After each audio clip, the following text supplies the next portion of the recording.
स्वाभिमान महाराजांनी आपले सब इन्स्पेक्टर साहेब यांचा शाल श्रीफळ आणि फेटा देऊन सत्कार केलेला आहे. तर हा फेटा देऊन सत्कार केला हे फार मोठं कार्य झालं.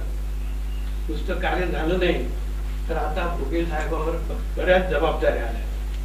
कारण संस्थांचा फेटा घेऊन तुम्ही कार्य करणार तर त्या प्रवृत्तीतून चांगल्या तऱ्हेनं तुम्ही गावाची वाटचाल ठेवसाल. आणि आता प्रार्थनेमध्ये आपण नेहमीच म्हणतो दसऱ्याचा उत्सव चांगला आहे, दुर्जनांचा नाश झाला पाहिजे, सज्जनांना भोगे साहेबाला सहकार्य करू तर तेही चांगल्या पद्धतीनं आपलं काम करू शकतील. आणि आपल्या त्यांच्याकडून ह्याच अपेक्षा आहे की आपण आध्यात्मिक क्षेत्रामध्ये परमेश्वर आहे त्याची भक्ती करावी लागेल. ज्याला कळत नाही त्याची भक्ती करावी हे ठीक आहे. परंतु माझ्या मते माणसाने जर कर्म केलं, चांगल्या पद्धतीनं केलं, चुकीच्या गोष्टीला विरोध केला, चांगल्या गोष्टीला सहकार्य केलं आणि अशा पद्धतीनं जर आपण वागलो तर स्वतःचा तर निश्चित फायदा होतो, स्वतःचं कल्याण होते. त्याचबरोबर आपण जर कोणाचं चांगलं करू शकत असून तर आपण तेही प्रयत्न केला पाहिजे. वाईट प्रवृत्तीने वागणारे माणसं असतात त्यांना आपलं आणि या भक्त आहे या भक्ताची जबाबदारी की त्यानं स्वतः चांगल्या पद्धतीने वागलं पाहिजे, कोणत्याही वाईट गोष्टी केलं नाही पाहिजे, ठेवला नाही पाहिजे. आणि जर अशा पद्धतीनं जर आपला भक्तवर्ग वागेल तर या आपल्या संस्थांची उन्नती होईल. आणि संस्था नव्हती सहज इथे आलो आणि नाश करतील, सज्जनांची भीती कमी करतील. नाहीतर आपण काय पाहतो की सज्जन लोकच भित्री आहेत, त्यांच्यामध्ये पोलीस बद्दल तर बरीच भीती असते. म्हणून ही भीती सुद्धा भोगे साहेबाच्या कारकिर्दीत कमी होईल अशी मी अपेक्षा करतो. आणि माझे 2 शब्द सांगतो. आदरणीय भोगे साहेबांच्या वाटचालीबद्दल 2 शब्द व्यक्त करतील आदरणीय श्री दीक्षित गुरु.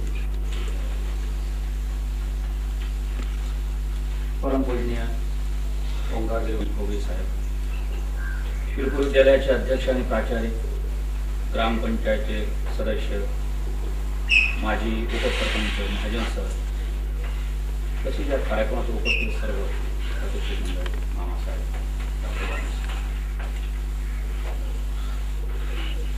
साहेबांचा परिचय मागच्या 4 तारखेला देवी संस्थानावर देवी भागवताला स्थापना होती आणि साहेब तिथे उपस्थित होते.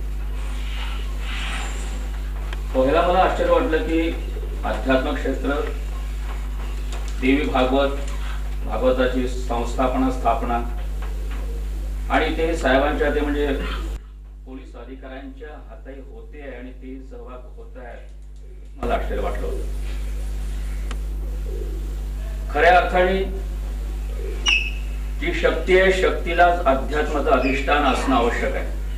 पारंपरिक किंवा पौराणिक दृष्ट्या हे क्षत्रिय या विभागात म्हणणारं विभाग आहे, खातं आहे.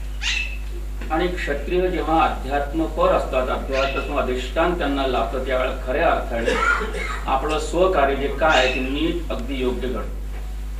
मामासाहेब वारंवार बोलत असतात, जेव्हा जेव्हा कधी डॉक्टर साहेबांशी बोलण्यात प्रसंग येतो ते म्हणतात की महाराज मी कर्मपर आहे. मला आनंद वाटतो. कर्मपर आहेत, कर्मयोग, भक्तियोग आणि ज्ञानयोग. भक्ती म्हणजे प्रेम आणि ज्ञान म्हणजे जाणून घेणं. समोरच्या व्यक्तींना जाणून घेऊन त्यांच्यावर प्रेम करणं म्हणजे भक्ती करणं. ज्ञान आणि प्रेम एकत्र झाल्यानंतर जे कर्म घडतं ते खऱ्या अर्थाने कर्मयोग. आणि अशाच कर्मयोगाची आज नितांत आवश्यकता आहे. संचालकांनी आता सांगितलेलं आहे की सकाळी आमंत्रण देण्यात गेलं असताना साहेबांनी सांगितलं की सर्व जनता सुखीने झोपी जाईल, निद्राधीन होईल, तेव्हा आपलं खरं कार्य होतं. प्रसंगानुरूप मला साहेबांना पहिलाच परिचय आहे आणि परिचय गतीवर होत राहील. एक गुरखा वगैरे यांच्यासाठी समाजाच्या आमच्या रक्षणाची, शिरपुराच्या रक्षणाची नागरिकांची जबाबदारी ज्या डिपार्टमेंटवर आहे असं असताना त्यांची विसर न येताना केवळ आठवड्याला 5 रुपये मागणं ही प्रथा बंद व्हावी. आणि ज्या ज्या व्हिसिलेन जर आम्ही दरवाजा उघडून पाहिलं तर आपल्या डिपार्टमेंटचा माणूस समोर. आपले 2 शब्द व्यक्त करतील अशी मी त्यांना विनंती करतो. आपल्या गावचे ठाणेदार साहेब श्री भोगे साहेब यांचा सत्कार संस्थांच्या वतीनं आणि ओंकार संगीत साधना यांच्या वतीनं परमपूज्य महेशगीर बाबांच्या हस्ते आत्ता संपन्न झालेला आहे. करणाऱ्यांचा सत्कार होतो, दुष्कृत्य करणाऱ्यांचा कधीच सत्कार होत नसतो. म्हणून भोगे साहेबांच्या हस्ते जे काही सत्कार्य घडलेले आहे आणि यापुढे त्यांच्या हस्ते सत्कार्य घडावं अशी अपेक्षा साहजिकच हिंदूवासियांची आहे. पोलीसच्या बाबतीत आत्ताच सांगितलेलं आहे, सर्वसाधारण आणि गरीब माणसाला पोलीसची भीती वाटते.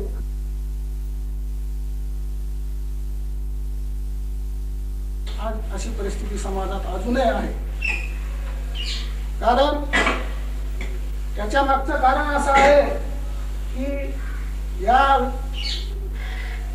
डिपार्टमेंट मार्फत सर्वसामान्य लोकांना किंवा अज्ञान लोकांना आजपर्यंत जी वागणूक मिळाली ती खरोखरच भयावह मिळाली असले पाहिजे. त्यामुळेच त्यांच्या मनातून पोलीस विषयीची भीती नाहीशी झालेली नाही. आजच्या या प्रसंगी भोगे साहेबांचा सत्कार झालेला आहे. त्यांच्या हातून सत्कार्य घडावं ही अपेक्षा सर्वांची आहे आणि याच निमित्तानं मी भोगे साहेबांना विनंती करेन की आपण जातीनं लक्ष देऊन सर्वसामान्य नागरिकाच्या असतील त्या आपण आपल्या सर्व कर्मचाऱ्यांना सांगून सूचना देऊन त्यांच्या अडचणी व्यवस्थित ऐकून घेऊन त्यांच्या अडचणी प्रामाणिकपणे कुठल्याही प्रकारचा मोबदला न घेता किंवा कुठल्याही प्रकारचा सर्वसामान्य माणसाला त्रास न होता त्यांच्या अडचणी दूर व्हाव्या हीच अपेक्षा करतो. या गणेश उत्सवाच्या दरम्यान जेव्हा सुप्रीम कोर्टाचा ध्वनी प्रदूषणाच्या बाबतीत एक आदेश या ठिकाणी आला, त्या संदर्भात भोगे साहेबांचं आणि माझी भेट झाली आणि भोगे साहेबांनी थोडासा त्या बाबतीत थोडीशी माहिती मला विचारली की सर ध्वनी प्रदूषणाच्या बाबतीत आम्हाला इथं थोडंसं कार्य करायचं आहे, तर आम्हाला थोडीशी माहिती द्या. त्या भेटीमध्ये त्यांना माहिती दिली गेली.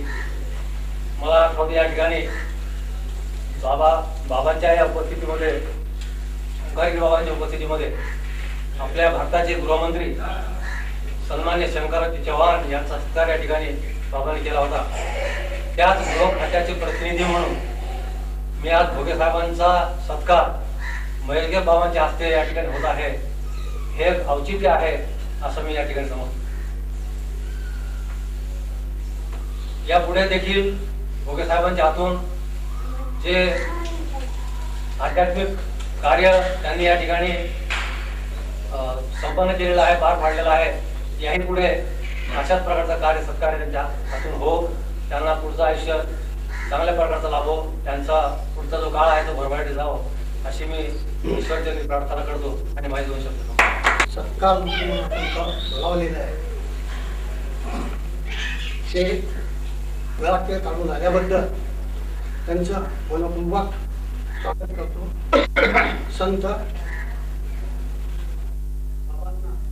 नाम करतो आणि जो संत ओंकारगिरी बाबा संगीत विद्यालयाच्या माध्यमातून विजयादशमी निमित्त जो कार्यक्रमाचं आयोजन केलं तो कार्यक्रम सदोदित चालू व्हावा अशी अपेक्षा आहे. आपल्या गावाला ठाणेदार म्हणून भोगे साहेब ऑगस्ट महिन्यामध्ये आले. भोगे साहेबांची आणि माझी पहिलीच भेट ग्रामपंचायतच्या ध्वजारोहणाच्या दिवशी झाली.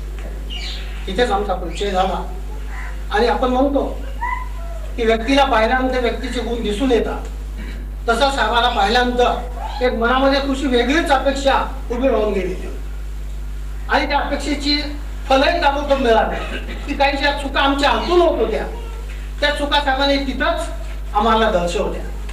ध्वजारोहणाला ध्वज वर जाण्याच्या आधी कधीही सॅल्यूट देत नसता, तो रूढीप्रमाणे आपल्या इथं दिला जात होता.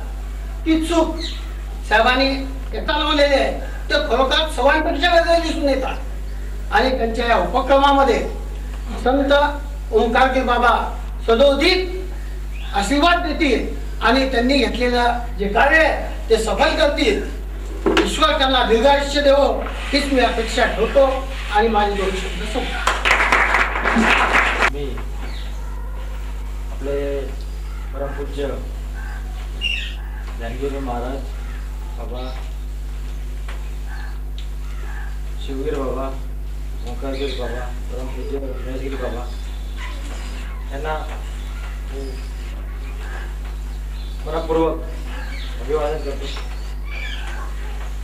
आजच्या या शिरपूर मध्ये येऊन मला साधारणतः ऑगस्ट महिन्यामध्ये आल्यानंतर 2-2.25 महिने झाले. तसं मी इथे जवळपासही राहणारा नाहीये. तरी शिरपूरमध्ये यायचा प्रसंगही फार आला नाही. एकदाच मालेगावचे दंगल जी झाली मालेगावमध्ये मार्च महिन्यात, त्या दंगलीच्या निमित्तानं तायडे साहेबांच्या सोबत रात्रीच्या वेळी मी आलो होतो आणि सकाळी पहाटे 6 वाजता निघून गेलो. गावची परिस्थिती मला माहिती नाही. गावामध्ये लोक कसे आहेत, कशा प्रकारे आहेत याची मला माहिती नव्हती. केलेलं आहे ज्या कामासाठी तुमची नेमणूक झालेली आहे ते काम हे अत्यंत चांगल्या प्रकारे कसं पार पाडता येईल या दृष्टिकोनातून मी इथे कामाला सुरुवात केलेली आहे. माझी बरीच गाव, परंतु 4 जिल्ह्यामध्ये आता हा 4था जिल्हा माझा सुरू होत आहे आणि पोलीस स्टेशनही मी काही इन्चार्ज ऑफिसर म्हणून मानोरा पोलीस स्टेशन याच्या अगोदर आणि उरळ पोलीस स्टेशन या ठिकाणी इन्चार्ज ऑफिसर म्हणून ड्युटी केली आणि अकोल्यामध्ये पोलीस स्टेशनमध्ये मी पोलीस निरीक्षकांच्या हाताखाली काम केलं. पोलीस खात्यामध्ये काम करत असताना 24 तास शासनाने आमची जी नेमणूक केलेली आहे त्याच्यातूनही आम्हाला काम करताना आनंद कसा मिळेल हा आनंद त्या कामातून शोधायचा प्रयत्न करत असतो. कामाचं सर्वच करत असतात.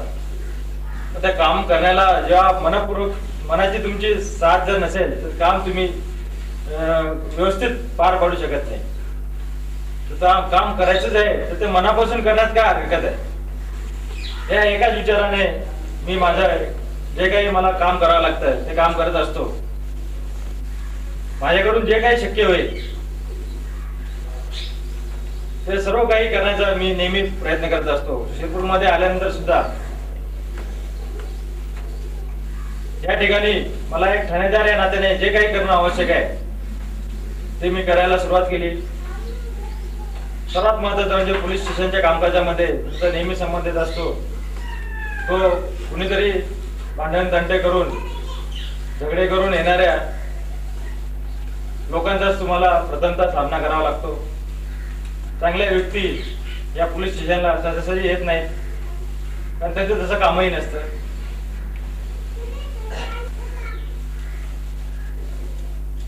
आपल्या माइंडचे असतात आणि ह्या क्रिमिनल माइंडच्या व्यतिरिक्त त्यांचा ना आमचा परिचय मात्र होऊ शकत नाही. त्याच्यासाठी जाणं निश्चितच आवश्यक आहे आणि त्या दृष्टिकोनातूनच मी ती सुरुवात केली आणि मला त्याचा चांगला प्रतिसाद या शिरपूर नगरीमध्ये यायला सुरुवात झाली. संतांच्या पावन वास्तव्याने ही भूमी पुनीत झालेली आहे आणि या पावन भूमीतल्या लोकांच्या सहकार्याने जे काही मी आज जे काही आपल्याला चांगलं वाटतं असं आपल्याला वाटतंय ते सर्व काही करण्यामध्ये आपल्या सर्वांचं सहकार्य मला लाभलेलं आहे. काळ फार थोडासा आहे. मला अजून बरंच काही करायची इच्छा आहे. आपल्या गावात जोपर्यंत सर्व्हिसला आहे तोपर्यंत निश्चितच करेल. परंतु हा सत्कार जो झाला त्याच्याने एक वेगळीच भावना आपल्या सर्वांविषयी माझी तयार झालेली आहे. एक मोठी जबाबदारी आपण सर्वांनी मला बाबा निश्चितच देतील खरं तर त्यांच्या पायाशी बसून आणि आपल्या सर्व जे वडीलधारी मंडळी ते उपस्थित आहे त्यांच्या पायाशी बसून त्यांची सेवा करणं, त्यांचे मार्गदर्शनपर बोल ऐकणं निश्चितच मला नेहमीसाठी आवडेल. एवढंच या सत्काराच्या माध्यमातून मी आपणा सर्वांना सांगू इच्छितो, मी जे जे काही करेल ते निश्चितच चांगलं असेल आणि ह्या चांगल्या सहकार्यासाठी आपल्या सर्वांचे मला मार्गदर्शन आणि सहकार्य मिळेल. जिथे काही माझं चुकेल तिथे आपण निश्चितच मला आपला लहान भाऊ मुलगा समजून योग्य ते मार्गदर्शन करावं आणि माझ्या हातून कुठलीच चूक होणार नाही याच्यासाठी मला वेळोवेळी मार्गदर्शन करावं.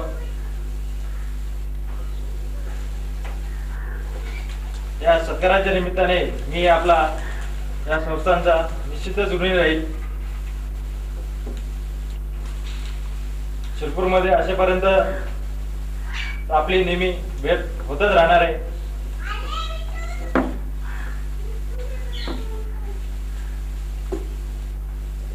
बाबांच्या